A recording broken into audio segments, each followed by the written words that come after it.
پہلے کہنے والے کو دیکھیں گے کہ وہی جو تمہارا ساتھی ہے. فرمایا میں نے سنا نہیں اپنے کان سے، لیکن اگر وہ کہتے ہیں تو میں بغیر ان کے سنے کے تصدیق کرتا ہوں کہ جو کچھ محمد مصطفیٰ نے فرمایا سچ فرمایا.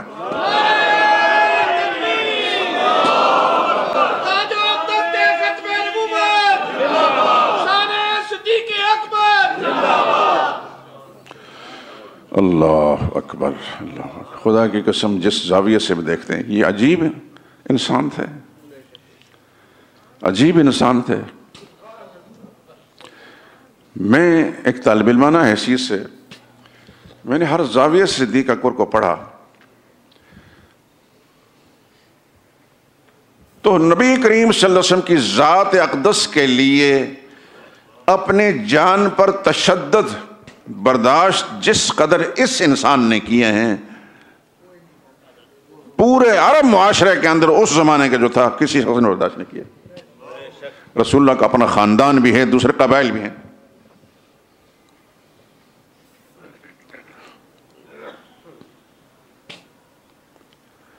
ایک دفعہ نبی کریم صلی اللہ علیہ وسلم نماز ادا فرما رہے تھے، ایک بدبخت آیا، اس نے گلے میں کپڑا ڈال کر رسول اللہ صلی اللہ علیہ وسلم کو کھینچنے کی کوشش کی کہ آپ کی سانس رکنے لگی. اتنے ابو بکر صدیق کو کہیں پتہ چلا، بھاگتے بھاگتے وہاں پہنچے اور اپنی جان پر کھیل گئے. ایک کو مارا، دوسرے کو مارا، تیسرے کو مارا، چوتھے کو مارا. اتقتلون رجلا ان یقول ربی اللہ، کہ اس شخص کو تم مارتے ہو کہ جس کا جرم صرف اتنا کہتا ہے میرا رب اللہ ہے. یہ جن کو تم رب کہتے ہو یہ ان کو رب نہیں مانتا، اللہ کو رب مانتا، بس یہ قصور ہے. ان ظالموں نے نبی کریم صلی اللہ علیہ وسلم کو چھوڑ دیا، سارے کے سارے ابو بکر صدیق کو مارنے لگے. اس حد تک مارا کہ زمین پر گرا کر ان میں سے ایک بدبخت ایسا تھا کہ اس نے سخت قسم کے جوتوں سے آپ کے چہرے پر ضربیں لگائیں. ناک آپ کی بالکل بیٹھ گئی، چہرہ اس قدر سوج گیا کہ پتہ نہیں چلتا تھا کہ ناک بھی ہے کہ نہیں. اور صدیق اکبر بے ہوش ہو گئے. خاندان کے لوگ ان کو کہیں پتہ چلا، بنو تیم، وہ بھاگتے بھاگتے آئے. چونکہ آپ جانتے ہیں کہ قبائلی معاملات ایسے ہوتے ہیں کہ قبیلے کے کسی آدمی کے ساتھ اگر کسی نے تشدد کیا تو پھر قبیلوں میں لڑائی شروع ہو جاتی ہے. مارے یہ مشرک بھاگے وہاں سے اور بنو تیم کے لوگ اٹھا کر صدیق اکبر کے گھر لے گئے. اور یہ اندیشہ تھا کہ شاید یہ بچ نہیں سکیں گے، لیکن ہوتا تو وہ ہے نا جو میرا رب چاہتا ہے.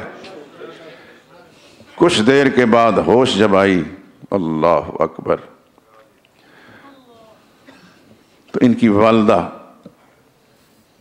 والدہ کا نام سلمہ تھا. کسی نے سلمہ لکھا ہے، سلمہ ام الخیر. انہوں نے کچھ منہ میں ڈالنے کی کوشش کی، کہنے لگے جب تک اپنے آقا کو دیکھ نہیں لوں گا کچھ بھی نہیں کھاؤں گا. خاندان کے لوگ جو مشرک تھے وہ چھوڑ کر کہنے لگے انہی کی وجہ سے تمہارا یہ حال ہوا ہے، لیکن کسی کی بات پر توجہ نہیں دی. ایک خاتون جو مسلمان ہو چکی تھی، انہوں نے کہا کہ محمد رسول اللہ صلی اللہ علیہ وسلم خیریت سے ہیں؟ کہنے لگے جب تک اپنی آنکھوں سے دیکھوں گا نہیں اس وقت کچھ نہیں کھاؤں گا. چنانچہ ان کی والدہ سلمہ ام الخیر اسی طریقے سہارا دے کر نبی کریم صلی اللہ علیہ وسلم کی خدمت میں پہنچایا. تو پہنچتے ہی انہوں نے اپنا رخسار رسول اللہ کے قدموں میں رکھ دیے. اللہ کے پیغمبر بھی زار و قطار رونے لگے ان کی حالت کو دیکھ کر.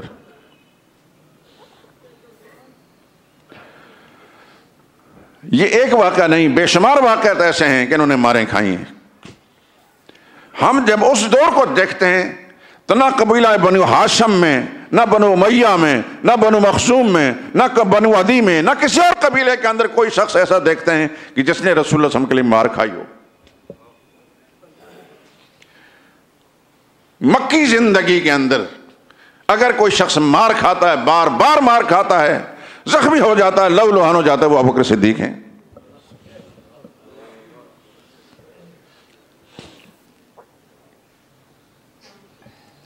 جتنا معتمد خدا کے پیغمبر کا یہ شخص تھا،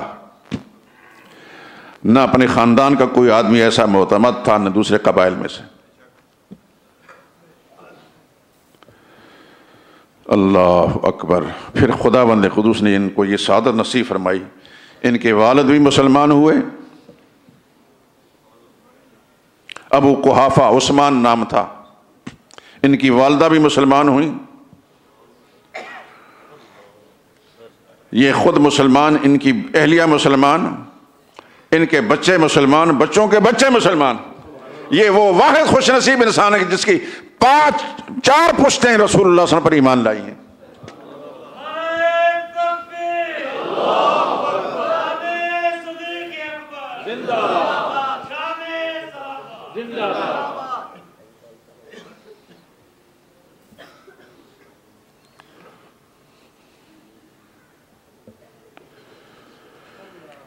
اللہ اکبر۔ ایک موقع پر بس ایک بات کہہ کر ختم کرتا ہوں۔ ان کا اور سیدنا فاروق اعظم کے مابین کسی معاملے میں کچھ تکرار ہو گیا۔ یہ چونکہ اندر باہر سے صادق تھے، شیشے کی طرح، تو ایسا آدمی راست باز جو ہوتا ہے بعض اوقات اس کی زبان پر سخت الفاظ بھی آ جاتے ہیں، اور اپنے ساتھی ہے، انہوں نے کچھ سخت الفاظ کہے وہ حضرت عمر کے بارے میں، ان کو براہ راست کہے، وہ ناراض ہو گئے۔ فطرت انسان کی کہ اپنے ساتھی سے انسان توقع نہیں رکھتا کہ ایسی سخت بات کو کہے۔ ان کو تنبہ ہوا، انہوں نے ان سے معافی مانگنے کی کوشش کی، لیکن فاروق اعظم نے نہیں مانا۔ وہ گھر واپس چلے گئے، یہ گھر تک گئے لیکن انہوں نے نہیں مانا۔ یہ واپس آ گئے، ان کو خیال ہوا کہ میں نے غلطی کی، میں نے اپنے بھائی مخلص ساتھی ابو بکر کی بات کو نہیں مانا، معذرت کر لینی چاہیے تھی، یہ تو منوانے گئے تھے۔ اللہ اکبر۔ ان کو خیال گزرا کہ اب میں نے چونکہ بار بار کی کوششوں کے باوجود ان کی بات نہیں مانی، اب یہ میری بات نہیں مانیں گے۔ وہ اب سفارش کرنے کے لیے رسول اللہ صلی اللہ علیہ وسلم کی خدمت میں پہنچے، یا رسول اللہ مجھ سے غلطی ہو گئی، میں نے نہیں مانا، میرے ساتھی مجھ سے ناراض ہو گئے، آپ کے کہنے پر مان جائیں گے۔ ابو بکر صدیق پہنچے، ابھی کوئی بات نہیں کی تھی، بلکہ یہ کہنے لگے ابو بکر صدیق، یا رسول اللہ غلطی مجھ سے ہوئی تھی، ان سے نہیں ہوئی تھی۔ نبی کریم صلی اللہ علیہ وسلم یہ بات نہیں سنی کہ کس سے غلطی ہوئی۔ آپ نے ارشاد فرمایا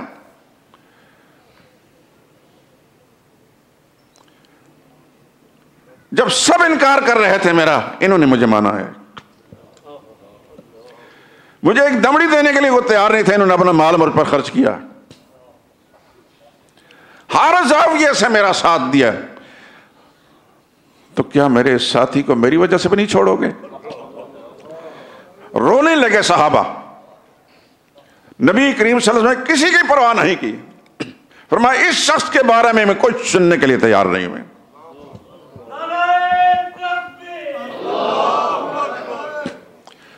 اتنے واقعات ہیں میرے دوستو کہ پتہ نہیں کتنا عرصہ لگ سکتا ہے۔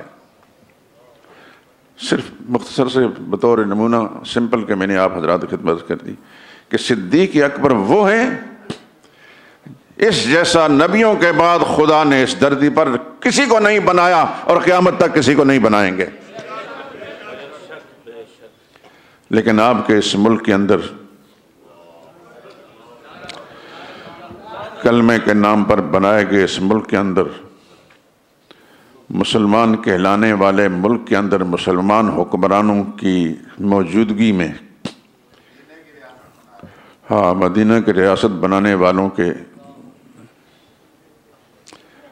اپنے ہی لوگ، میں کسی کا نام نہیں لے سکتا کہ مجھے حتمی طور پر بات ملے، لیکن انہی کی شہ یقیناً ہے کہ اب تک ان پر کسی قسم کی قدغن نہیں لگی۔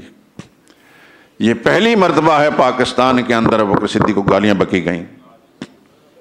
صحابہ اکرام کو اجمالی طور پر بھونکنے والے پہلے بھونکتے تھے، لیکن ابو بکر صدیق کا نام لے کر کوئی کتا نہیں بھونکا، پہلی مرتبہ پاکستان کے اندر کتے بھونکتے رہے۔ ہم ان پر، ان کی نسلوں پر کروڑ ہا کی لعنت بھیجتے ہیں۔ مرنا ہم نے ہے، تبھی موت بھی مریں گے، شہادت کی موت بھی آ سکتی ہے، صرف اس لیے سچ بات کہنا چھوڑ دیں، کوئی مار نہ دے گا، تبھی موت مریں گے تو شاید اتنی راحت والی نہیں ہوگی جو شہادت کی موت میں راحت ہے۔ سرور عالم نے فرمایا زمین پر ایک شہید کے خون کا قطرہ نہیں پہنچنے پاتا کہ پہلے اللہ اس کو جنت پہنچا دیتے ہیں۔ موت خدا سے شہادت ہی کی مانگتے ہیں۔ کسی کو چھیڑنا ہمارا مزاج نہیں، لیکن نبی کریم صلی اللہ علیہ وسلم کی ذات پر کوئی کتا بھونکے یا نبی کے ان محبوبوں پر بھونکے اس کو برداشت بھی نہیں کر سکتے۔